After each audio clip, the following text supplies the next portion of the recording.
Next topic है आपका types of standards. Standard में आपके कई डिफरेंट टाइप्स के स्टैंडर्ड्स आते हैं, जिसमें आपका बेसिक स्टैंडर्ड होता है।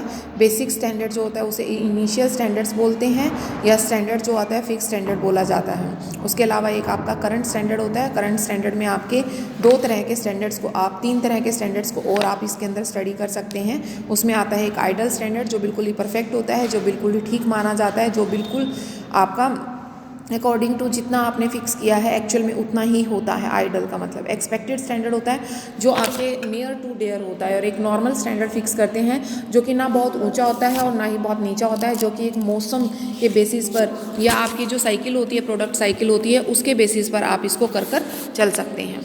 ठीक है, तो ये थे आपके जो बेसिक मेथड्स हैं। उसके बाद नेक्स्ट आपका आता है methods for the determining of the standard. Standard को डिटरमाइन करने के कौन कौन से मेथड हैं? एक डायरेक्ट मटेरियल, लेबर और ओवरहेड। 3 मेथड ही आपने इसके अंदर स्टडी कर चलने हैं। ये तीनों मेथड्स आपको अलग अलग न्यूमेरिकल टाइप्स में समझा दी जाएंगे, जिसमें ओवरहेड आपके सिलेबस में नहीं है, सिर्फ आपके सिलेबस में लेबर और मटेरियल है। ये आपका नेक्स्ट चैप्टर है जो करवाया जाएगा।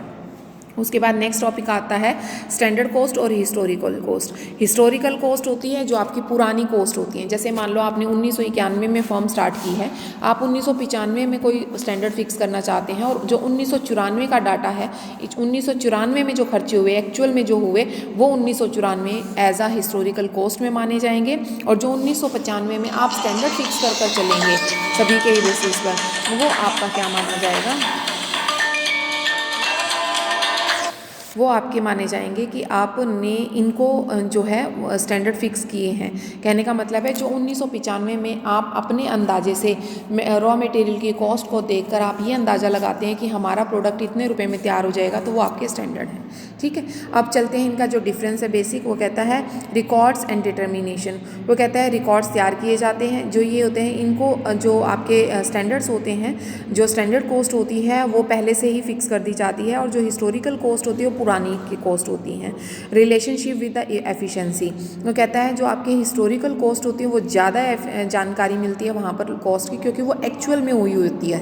ठीक है, पुरानी कीमतें होती हैं। लेकिन जो स्टैंडर्ड्स होते हैं वो सिर्फ एक एक्सपीरियंस के बेस पर होते हैं। उसके बाद नेक्स्ट आता है आइडल्स एंड रियलिटी। वो कहता है जो एक्चुअल में आइडल, क्योंकि ये सिर्फ ये जो आपकी हिस्टोरिकल हैं वो रियलिटी होती हैं, और स्टैंडर्ड जो है वो आइडियल के बेस पर होते हैं, जो आइडियाज़ आप लगाते हैं।